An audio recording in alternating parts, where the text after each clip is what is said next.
apabila saya salah mengambil jalan dalam kehidupan dan telah bertaubat, hal apa yang harus dilakukan agar dapat rahmat dari Allah lagi? Quran surah keempat An-Nisa ayat 17.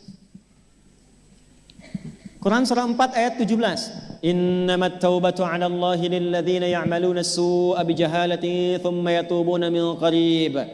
Sungguh orang-orang yang benar taubatnya itu ciri pertamanya, menyegerakan taubat, tidak ditunda.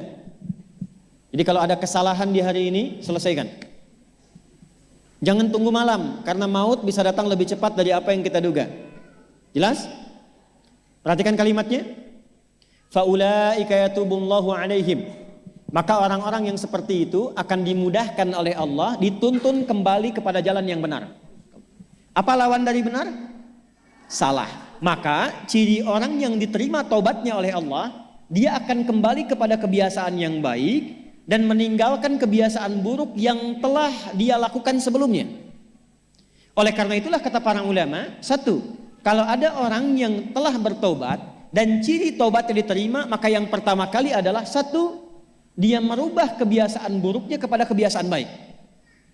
Contoh, tadinya senang melihat acara-acara yang bernuansa maksiat, gambar-gambar yang tidak elok, tobat, maka dia tinggalkan yang itu, dia pilih acara-acara baik.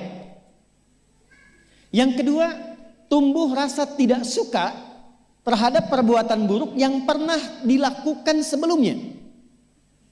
Contoh, baru dengar saja, ini nanti ada tayangan A, dan dia pernah merasakan itu, langsung merasa nggak suka.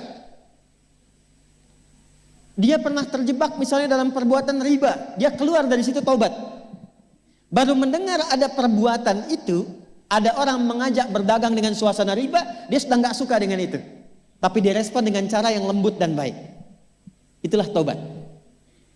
Yang ketiga, jadi secara singkat, orang taubat itu dia terjaga dari perbuatan buruk yang sebelumnya dia kerjakan, beralih menjadi baik.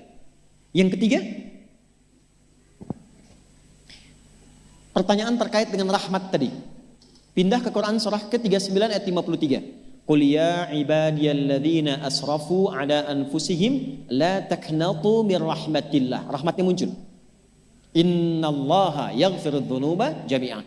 Hai orang-orang yang banyak dosa kemudian bertobat, kalau engkau akan dan sudah bertobat, jangan pernah menyimpulkan putus asa dari rahmat Allah. Kalau sudah tobat, yakinkan insya Allah Allah berikan rahmatnya. Apa rahmat pertama yang Allah berikan pada hamba yang bertobat itu? Satu, innallaha yaghfirudz dzunuba jami'a. Kalau benar taubatnya, dosanya Allah ampuni secara keseluruhan tanpa kecuali. Ciri pertama dia mendapatkan rahmat Allah dari dosa yang diampuni itu, satu, meningkat kesolehannya, amal solehnya meningkat. Yang tadinya jarang sholat 5 waktu, sekarang bahkan sholat sunnah dia kejar.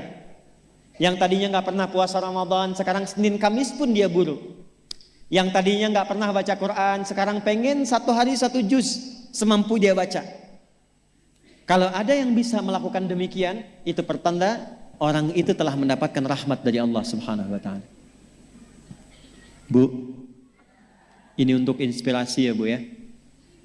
Saya rahasiakan nama, tapi saya berikan kejadiannya kepada Ibu. Ini kisah nyata, saya nggak pernah cerita yang tidak nyata. Untuk saat ini, kami di Quran Bu, kita ada namanya At-Taisir Learning Center. Salah satu programnya itu menjadi ahli Quran.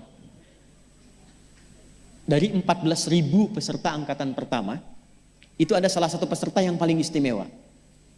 Saya katakan paling istimewa. Maaf ya Bu, maaf ya.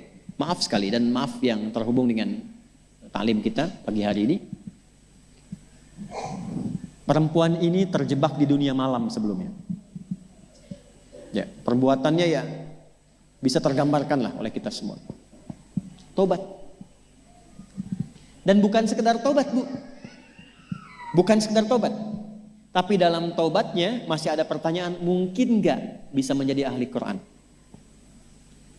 Maka saya perintahkan ke teman-teman di bidang itu, langsung bikin divisi bagian khusus, namanya PMKA. Yang tadinya perempuan malam itu menjadi perempuan ahli Quran. Maka tergabunglah di situ mereka dari yang nggak bisa ngaji, nggak kenal Quran. Sekarang Bu, ada yang sudah hafal berjuz-juz Al-Quran. Bukan cuma tinggal kegiatannya, udah nggak jadi pelaku begitu lagi. Selesai, rizkinya datang. Alhamdulillah. Jadi gajinya datang dengan sendirinya. Kemudian tiap bulan mereka menerima bahan sembakonya. Dan dalam saat yang bersamaan, udah ada yang khatam juz amma, udah ada yang mau masuk juz 1, udah mau melewati itu. Bayangkan, berubah dari perempuan yang dipandang rendah bahkan oleh syariat, berubah menjadi perempuan yang termulia yang pernah berkehidupan di bumi, jadi ahli Quran. Kalau Allah sudah menginginkan seseorang menjadi baik, siapa yang bisa menghalanginya? Tapi persoalannya, bagaimana kita menuju Allah untuk menjadi perempuan yang baik gitu. Dan jangan pernah menyimpulkan ya, maaf, jangan pernah sekali-kali menyimpulkan ini kayaknya susah tobatnya, gak mungkin dapat rahmat Allah. Itu pasti bisikan setan. Allah sangat mencintai pelaku maksiat yang gemar bertobat dibandingkan orang soleh yang tidak pernah merasa salah. Silahkan bikin status.